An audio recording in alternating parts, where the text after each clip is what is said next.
Disrupting the healthcare industry while balancing a 9 to 5. Hello. What's your background, and what are you working on? My name is Om Suther and I'm a product designer by trade, both digital and physical. As an industrial designer, I was blessed to see product development end to end, from concept sketch to user research, all the way to the manufacturing line auditing our product for quality assurance, QA. That stuck with me as I started working on apps in 2010, which has really translated well into what I do now, allowing me to stretch my role beyond design skills and build strong relationships with product and tech teams. I'm currently working on SQRL, a wellness and wealth creation platform that allows employers to advocate for the physical and financial wellness of their employees. It works by using Apple Health or Google Fit integration to read steps activity. Every 1,000 steps is a potential $1 saved. Users can fund their own savings by connecting their own checking account as a funding source to a savings account of their choice. We move the funds at the end of each week based on their activity. We also provide the ability for employers to pay out conditional incentives directly to the bank account of the employee, consumer. For example, for every 10,000 steps an employee hits in a day, the employer pays out a $1 incentive. These payouts are securely automated and customizable. We just launched our consumer app over Thanksgiving break, and recently began piloting our corporate wellness platform, which is currently averaging about $1,000 per MO in revenue. We've already helped over 300 consumers and 250 employees fund over $2,000 of savings for themselves, averaging an increase of 12 steps day over day.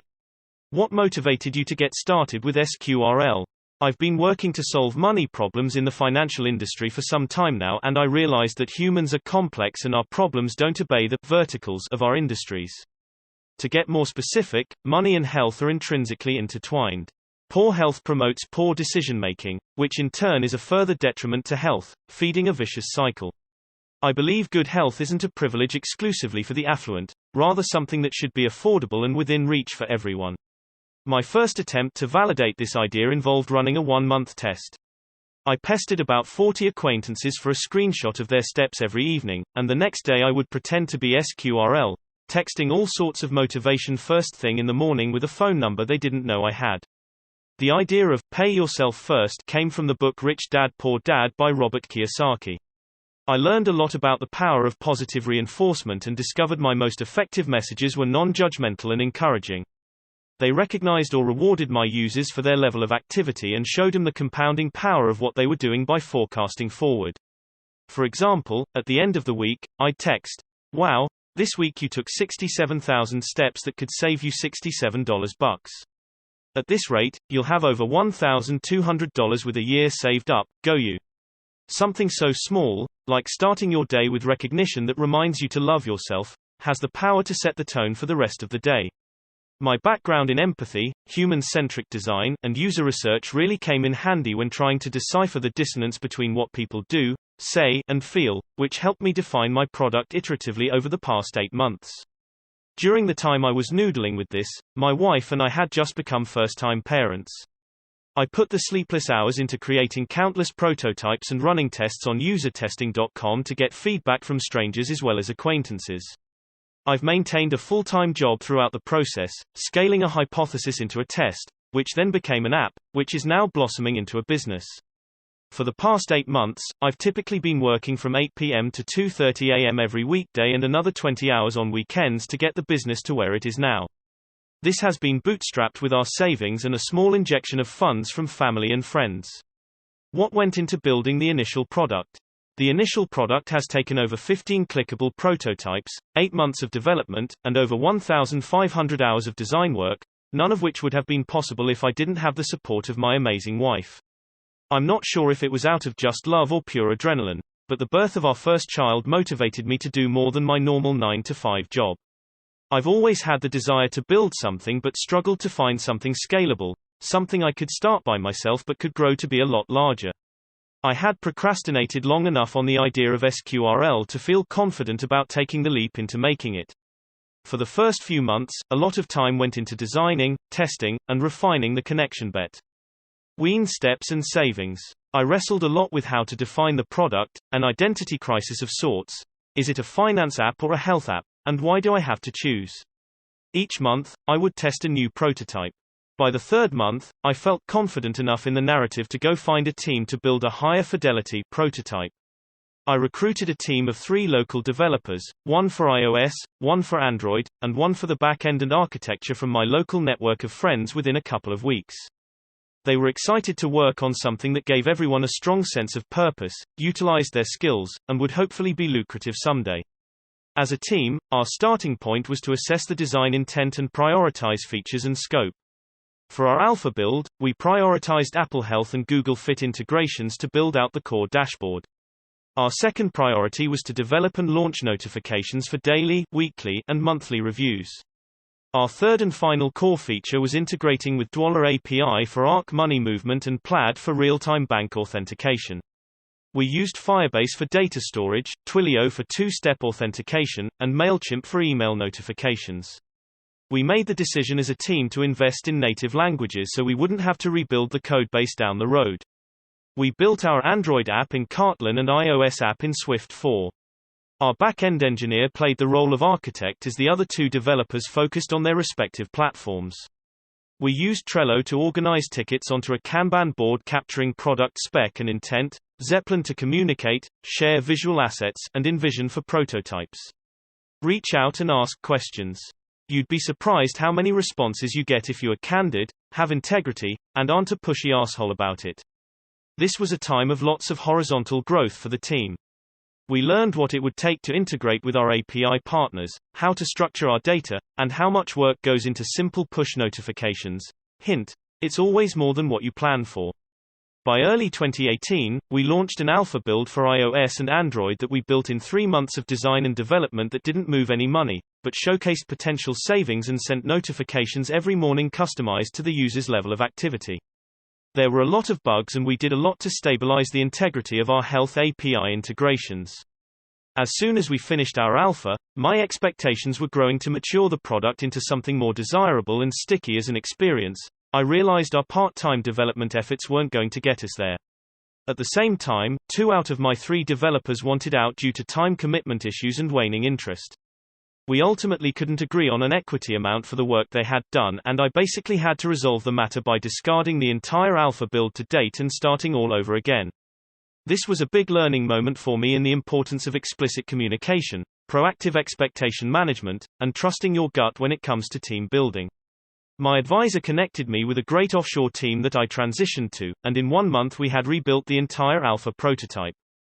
8 months down the road, we've brought online multiple features, stabilized core functionality, and built a pipeline for 2019 to make the experience more sticky. We did this by having a close relationship with our small but passionate user base, using feedback as a sort of echolocation for how we grow the product. We run 2-week sprints, releasing in small increments, and we test all major functionality in test flight, beta before releasing to the public. How have you attracted users and grown SQRL? We initially used Product Hunt's ship feature in March 2018 to build up a meager email list of prospective users. I used Typeform surveys to capture feedback and market insights. I then deployed an intake form on our website to grow our mailing list from 50 to 400. We then launched our test flight, beta on iOS and Android concurrently in June 2018, which we grew to over 200 testers. By the time we launched our app publicly over Thanksgiving break in late November 2018, our website was getting traffic averaging 1.2k users, MO, and we've averaged 300 active users per month at a 6.5% conversion rate to in-app purchases.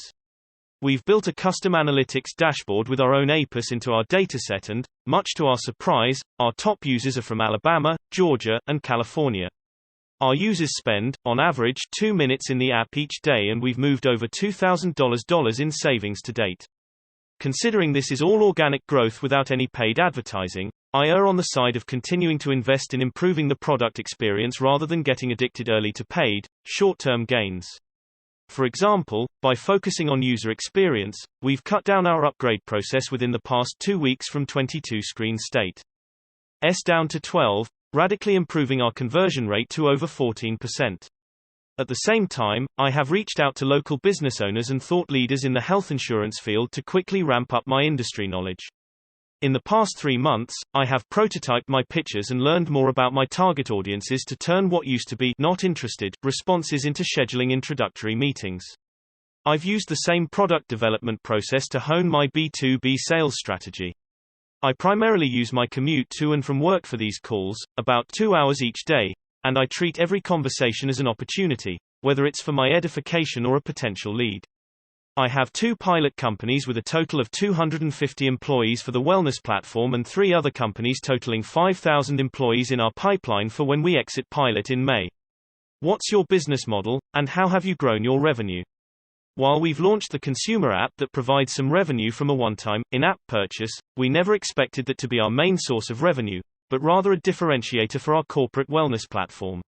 Most B2B platforms ask you to request a demo, but our consumer app provides a unique level of transparency to the value of our product.